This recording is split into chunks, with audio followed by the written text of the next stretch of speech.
I'm Sarah Riegelhuth, one of the co-founders of Australia's fastest growing Gen Y financial advisory firm, Wealth Enhancers. I grew up here in Melbourne, however I did go to high school in Brisbane and spent about 8 years up there before coming back to Melbourne. And something that a lot of people do know about me is that I love travel, and I spent 3 years in my 20s living overseas, working in bars, working in offices, doing lots of different things, and I think I visited about 45 countries in that time. So travel's a big part of how I grew up. And then when I came back to Australia, I suppose that's when I really got serious about my career and in particular becoming an entrepreneur, so to speak. I suppose like many entrepreneurs, I had a lot of different forays into small business ideas and doing different things while I was growing up and also when I was studying and as a young adult. But really I had a bit of a baptism of fire when I was working in the family business, which is what I came back to Australia to do. It's also a financial advisory business called WealthMap. I was working with my father and I was always interested in more than just becoming a financial advisor. I wanted to know about the business and the marketing and the human resources and all of that sort of stuff. And he actually got sick with Ross River fever, which is a horrible sickness, and he was out for about 18 months. And in that period, I'd only been around for about, I think, 6 months to a year, and during that period I just stepped up and ran the business, and I think that really showed me what I was capable of. And even he says when he came back to work after that long period off, there was just one letter on his desk and everything had been taken care of for that 18 months. He thought he was going to come back to a real disaster, but it showed me what my strengths were and that I was capable of actually running a business. And I think it gave me confidence that some of the ideas that I'd had in the past and different things I'd wanted to do, I really would be able to achieve it if I wanted to.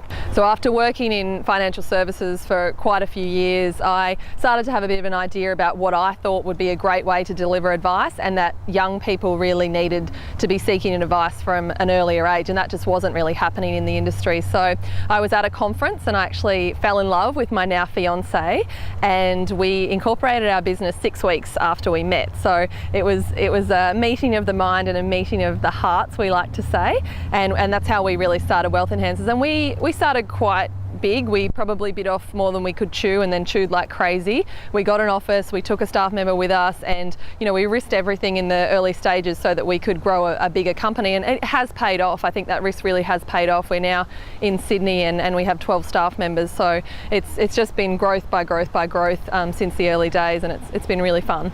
Seen my fiance Finn Kelly win Young Fund Manager of the Year. His strength was always on the investment side, and he was a finalist and also a winner of that award, and that was a real highlight for us and recognition that we'd made the right decision going into business. Another highlight would have been when I was listed in the Age Top 100 magazine, Melbourne magazine, for Melbourne's most influential citizens. I don't know how I ended up on that list, but the actual highlight was being approached by a publisher to write a personal finance book, which was published in January this year, called Get Rich Slow. And hearing my publisher speak at my book launch, she said the reason why they approached me to write the book was that they had never seen a finance person in that list. So I guess the whole thing was quite a good experience.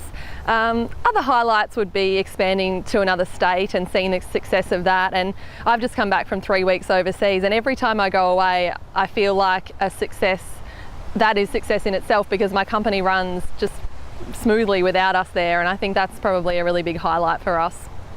Success is such a tough thing to define, and it's always changing.